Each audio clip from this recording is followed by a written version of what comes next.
So first things first, to my boss, if you're watching this, be sure and say hi down in the comments.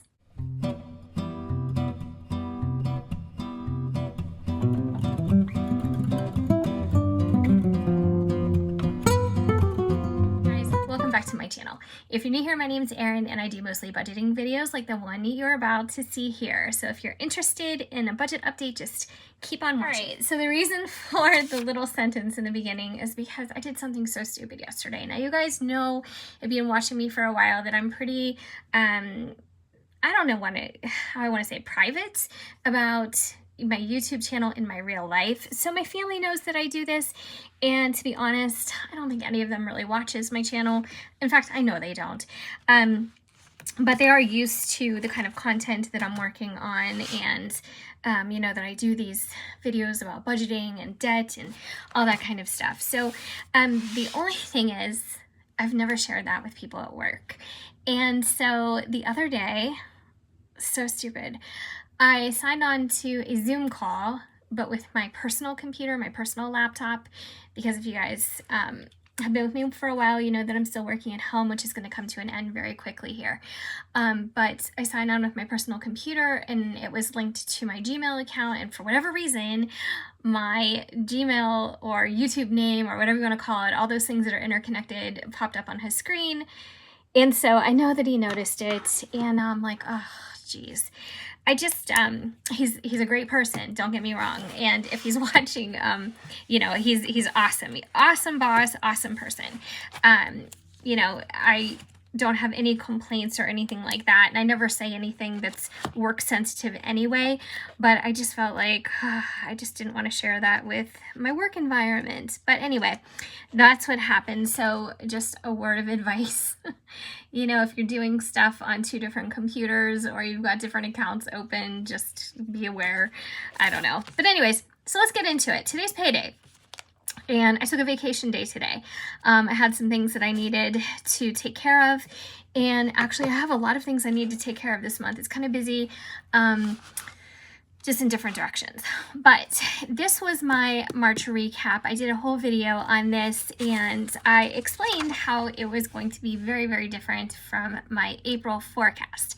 So we are more than a week into the month of April, and so paychecks are starting to come in, money is starting to come in, and I wanted to give you guys an update. So I'm doing a combination of using this little calendar that I got. It's a notebook calendar that I got at the dollar spot at Target. It was either the beginning of this year or the end of last year, but I like that it has like this landscape orientation with the spiral at the top. It's just really a nice view and way to be able to write your information into a monthly calendar. But I went ahead and I highlighted some of the dates where I had important things going on as far as finances went, and I plugged in these amounts and just kind of forecasted what April would end up looking like. And so I was able to update a couple of things. So first, what happened is that we got our stimulus money, and I want to show you, oh my gosh, you guys, I love these bags. So check out this kind of, it's not Ziploc brand, but it's a Ziploc bag.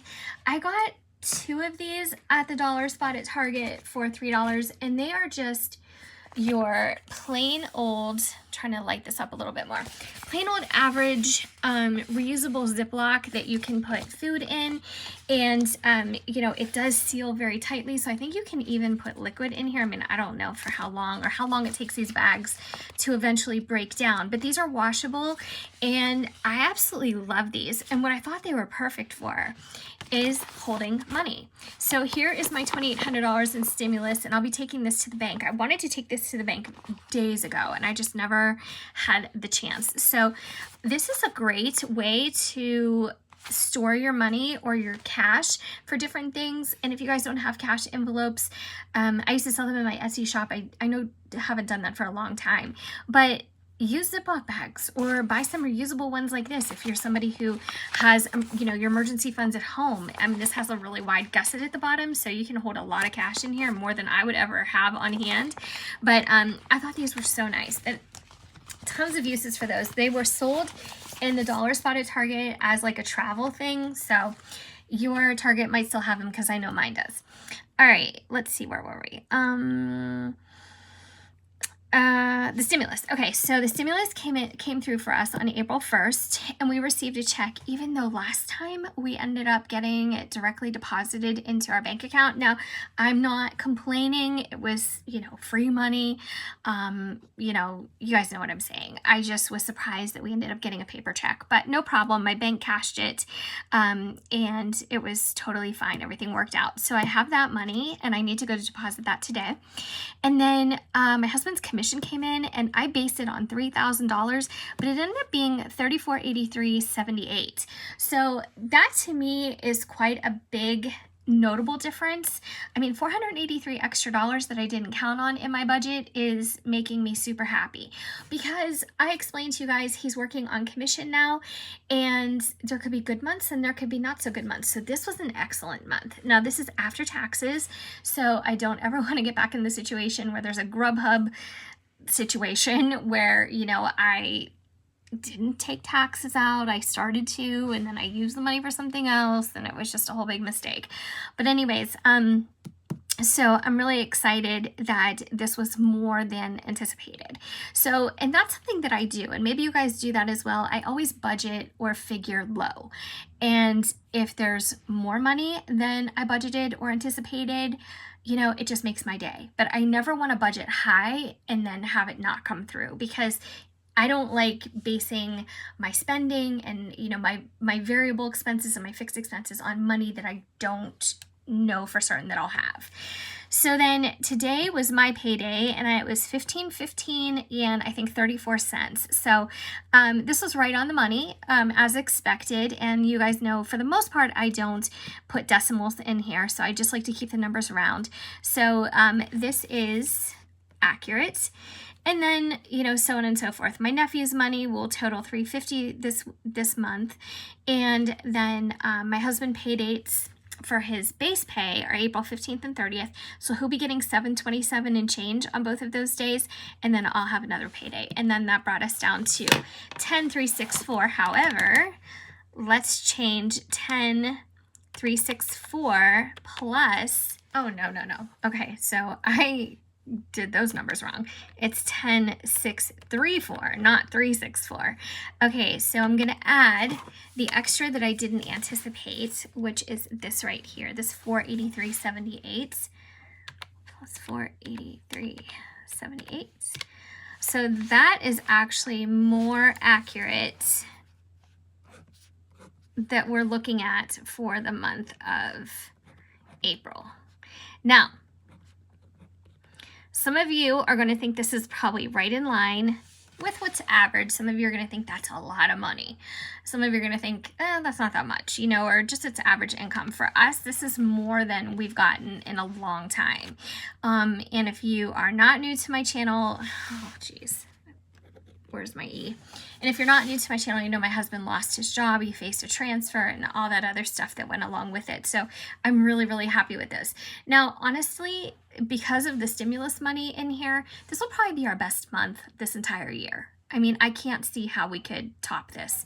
But super, super grateful for everything. And of course, since my husband's pay is going to be commission-based for the most part moving forward, he could have good months and he could have not so good months. So we're just going to have to kind of roll with the punches. And I know some of you had made comments in my last video that, it is difficult to deal with inconsistent income, because you're not sure, do I have extra maybe to, do some landscaping this month, or am I going to have to wait till the month after? I'm sure that our initial expenses, our fixed expenses, are going to be covered because my paychecks cover all those. However, as far as when it comes to extras and what we have to spend or allocate for different things, I don't know, and when you have inconsistent income, it's kind of hard to figure that out until the money actually comes in and hits your account. So there's a couple other things I wanted to talk about. I don't know if you can see this, and my dog is going crazy downstairs. I hope you cannot hear her. But moved $1,500 from emergency fund in Capital One to my bank, so my local bank. Now, the reason why I'm doing this is because I don't have a local Capital One, which is unfortunate. We don't have a branch close by that I can go to and put money in and take money out. And when I'm moving money, I use Zelle, and it was just purely through a recommendation from somebody a long time ago on my channel, and I really like that service, and I think that it's easy, it is fast, it's dependable, and it's secure. So I move money between my banks using that.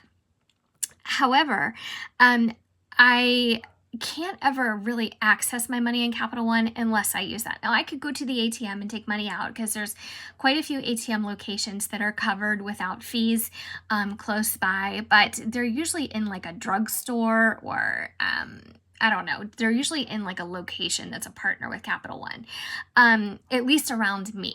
Now, I could be totally wrong about what the situation is in other areas, but I transferred another $1,000 from Capital One into my bank, and I got the confirmation, and even my local bank said that it was received, and it never showed on my checking account. So I'm like, what the heck? Now, I'm not spending this money. I'm just going to move my emergency funds into a savings account locally. Now, I'm not going to be making as much interest, but to be honest, the amount of interest I've been making with Capital One, it's great. I mean, it's found money, but it's not enough to keep me using that bank right now. Now, if my funds grow again to a point where I would be making a lot more money, I'll go back to that system, but I'm going to be using a special promotion that they have for a new savings account product at my local bank. So that's just what I'm going to take advantage. And I've said this before, take advantage of credit card offers, take advantage of 0% interest, take advantage of moving your money around if there's some kind of incentive that the bank is offering. So I transferred the extra $1,000. It said it was confirmed. I got a confirmation number, never showed up in my checking account. So I called both banks, and they said that right now Zelle is like holding back on how quickly they're moving money. So it's not in Capital One. It's not in my local bank. And I'm like, well, where is it? Like, somebody put it back, put it in one or the other.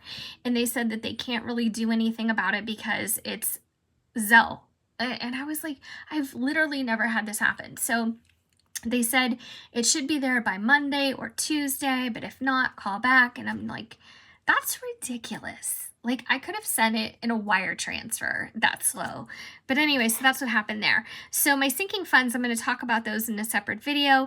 My emergency fund has gone way down, and I didn't use it for an emergency. I actually used it to pay off a huge chunk of my student loan, multiple payments. And I also used it to fund our basement project so we can finally get that done. So that's what we're looking at right now. And I'm going to head to the bank. I'm going to be putting in my paycheck money goes in another local bank where we have our mortgage. So I paid our mortgage today. So minus $900 for mortgage. And the remainder I will take out of that bank, and I will put it in my other local bank along with this stimulus money. So I want everything to finally be in one place. I got to the point where I was like, I cannot go to multiple banks multiple times a week and move money and everything else. It just was not worth it. So that is my situation. So I wanted to give you guys an update. This is really old school. I'm using a spiral notebook. I mean, it's not fancy, it's not a printable, but it does the trick, and it allows me to explain things in a really nice list format. So I hope you enjoyed this video. If you did, please give it a thumbs up. And if you haven't already subscribed and budgeting is your thing and you like to talk about numbers and debt and savings and real numbers, go ahead and subscribe. I would really appreciate it. So I hope you guys have a fantastic weekend, and I'll see you next time.